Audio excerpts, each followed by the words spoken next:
Good morning students. DAV online classes में आपका स्वागत है। मैं अभय पांडे। आज आप लोगों को इंग्लिश पोइट्री का सेकंड चैप्टर जिसका नाम है सॉन्ग ऑफ लाइफ, जिसका मतलब होता है जीवन का धर्मगीत, जो कि एच.डब्ल्यू. लॉन्गफेलो जी के द्वारा लिखा गया है। ये पोयम उनके द्वारा लिखी गई है। इसमें मैं आपको आज पढ़ाऊंगा और मैं आपको बताऊंगा कि इस कविता का मतलब क्या है, इस पोयम का मतलब क्या है। इसमें जो है एच.डब्ल्यू. लॉन्गफेलो जी ने बताया है कि हमारा जो जीवन है वो वास्तविक होता है, वह सपना नहीं होता। हमारे जो जीवन का लक्ष्य होता है वह सिर्फ मृत्यु नहीं होती। हमारे जीवन का लक्ष्य अच्छे कर्म करना है और इस संघर्ष क्षेत्र में अपने आप को स्थापित करना है। हमेशा अच्छे कर्म करनी है और ईश्वर से उस अच्छे कर्मों के फल की प्रतीक्षा करनी है। इस तरीके से आइए हम अब अपने जो इस चैप्टर में आपके इस पोइट्री के पोयम में 4 स्टैंजाज हैं, तो इन पहले स्टैंजा को मैं पढ़ूंगा। उसके बाद आपको एक एक करके सभी स्टैंजा की मैं हिंदी बताऊंगा, उसके बाद सेंट्रल आइडिया बताऊंगा। चलिए शुरू करते हैं। Life is real, life is earnest, and the grave is not its goal. Dust thou art to dust returnest, way not was not spoken of the soul. H W. Longfellow ji कहते हैं कि जो जीवन है वो वास्तविक है, जीवन जो है वो गंभीर है और हमारे जीवन का जो लक्ष्य है वो सिर्फ मृत्यु को प्राप्त करना नहीं है। यह सिर्फ कहावत है कि हमारा जो शरीर है वो मिट्टी का बना हुआ है और मिट्टी में ही मिल जाएगा। ये आत्मा के बारे में नहीं है, क्योंकि आत्मा जो है वो अजर है, अमर है और सदैव जीवित रहने वाली चीज़ है। दूसरा स्टैंजा तो आइए पढ़ते हैं। नॉट एन्जॉयमेंट नॉट सारो, it our destined end or way, but to act that each tomorrow find us further than today। इसमें एच.डब्ल्यू. लॉन्गफेलो जी कहते हैं कि हमारे जीवन का लक्ष्य सिर्फ खुशियां मनाना और दुख होना नहीं है। हमारे जीवन का जो लक्ष्य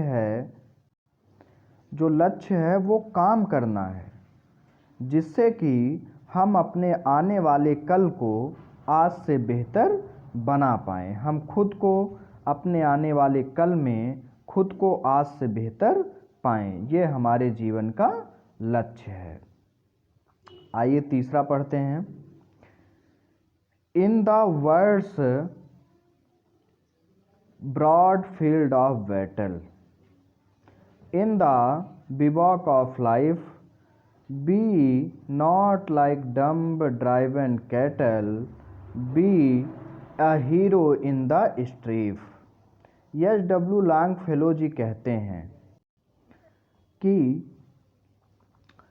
ये जो संसार है यह एक बहुत बड़ा युद्ध क्षेत्र है, यह एक युद्ध स्थल है और हमारा जो जीवन है वह इस रणभूमि में अस्थायी पड़ाव है, वह इस रणभूमि में अस्थायी पड़ाव है। हमें उन निरीह गूंगे पशुओं की भांति बनकर नहीं जीना है, अर्थात हमें इस रण क्षेत्र में सदैव संघर्ष करते हुए वीरों की भांति जीना है। ये आपके 3 स्टैंजा हो गए। आइए लास्ट स्टैंजा पढ़ते हैं। लास्ट स्टैंजा में इसमें क्या करना है कि इसमें हम चौथा वाला स्टैंजा पढ़ते हैं। Let us then be up and doing, with a heart for any fate, still achieving, still pursuing, learn to labour and to wait.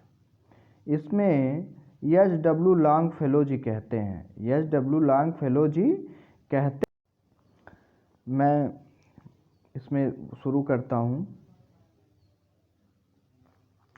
इसमें एच.डब्ल्यू. लॉन्गफेलो जी कहते हैं कि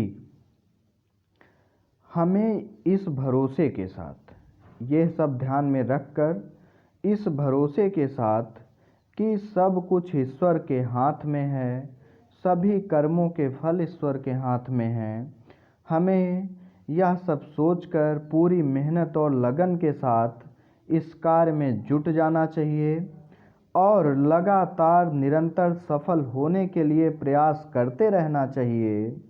और हमें ये सोचते रहना चाहिए कि हम सिर्फ अच्छे कर्म करने के लिए हैं, फल जो है वो ईश्वर के हाथ में है, और सदैव मेहनत और लगन से हमारा जो एकमात्र लक्ष्य होना चाहिए वो अच्छे कर्म होने चाहिए और उनकी फल की प्रतीक्षा करनी चाहिए।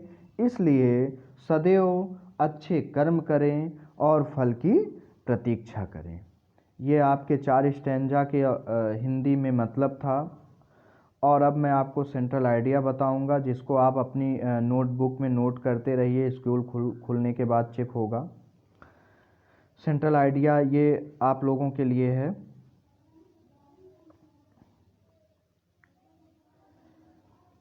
इसमें क्या करना है कि ये सेंट्रल आइडिया मैंने कल भी आप लोगों को बताई थी।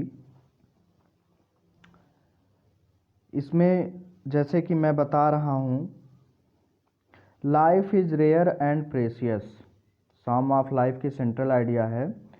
Life is rare and precious, it is short, so learn all the good you can, do all the good you can, remember if nobody sees, God sees, and nobody helps, God helps.